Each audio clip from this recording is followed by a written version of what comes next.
વરસાદી આફત આવી, હવે પૂર કેમિકલ લાવ્યું તાણી।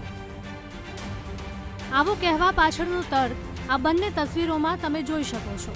આ દ્રશ્યો જૂનાગઢ જિલ્લાના ઘેડ પંથકના છે, જ્યાં પહેલા તો ઓજતના પાળા તૂટતા ખેડૂતો ધોવાયા અને હવે બાકી હતું તે પૂરના પાણીમાં કેમિકલ છોડવામાં આવ્યું, જેના કારણે ખેડૂતોનો પાક બળી ગયો છે।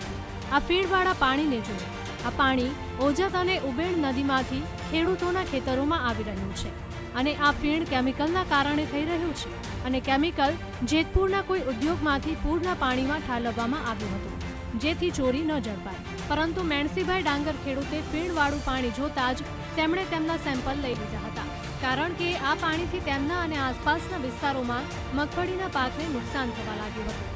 મગફળીનો પાક બળી ગયો છે, જે બાદ તેમણે આ સેમ્પલ અમદાવાદ ખાતે ખાનગી લેબમાં મોકલ્યા હતા, જેમાં પાણીમાં કેમિકલ છોડાયાનું સાબિત થયું છે।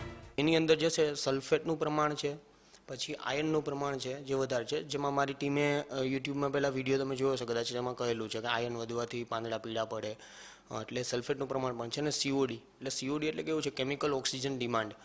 જ્યારે કેમિકલને ઓક્સિડાઇઝ થવા માટે, પાણીની અંદર રહેલા કેમિકલને ઓક્સિડાઇઝ થવા અથવા તો ઓર્ગેનિક અથવા ઇનઓર્ગેનિક મેટરને ઓક્સિડાઇઝ થવા માટે અને એનું રિડક્શન થઈ અને એમને ડીકમ્પોઝ થવા માટે થઈને જે જરૂર પડે ઓક્સિજન, તે ઓક્સિજન ઓછો પડતો હોય ત્યારે સીઓડીનું પેરામીટર છે એ વધારે આવે તમને, એટલે એ સીઓડી ઉપરથી તારણ નીકળે કે કેમિકલ ઘણું બધું હોઈ શકે છે।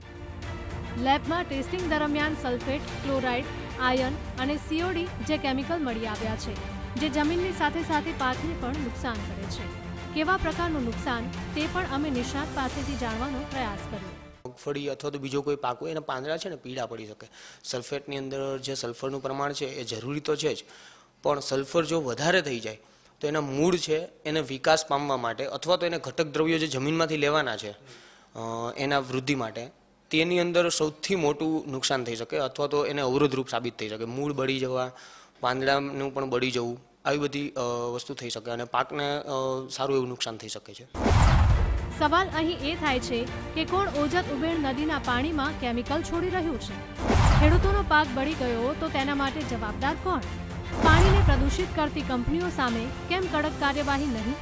સવાલો અનેક છે, જો કે યોગ્ય કાર્યવાહીની આશા નહીં હોય, કારણ કે પહેલા પણ ઓજતમાં કેમિકલથી ફીણ થયાના અને જળચર પ્રાણીઓના મોતના કિસ્સા સામે આવી ચૂક્યા છે, પરંતુ જીપીસીબીએ ક્યારેય આ બાબતને ગંભીરતાથી લીધી નથી। જૂનાગઢથી સંવાદદાતા જય વિરાણી સાથે અમદાવાદથી દર્શલ રાવલનો રિપોર્ટ, વીટીવી ન્યૂઝ।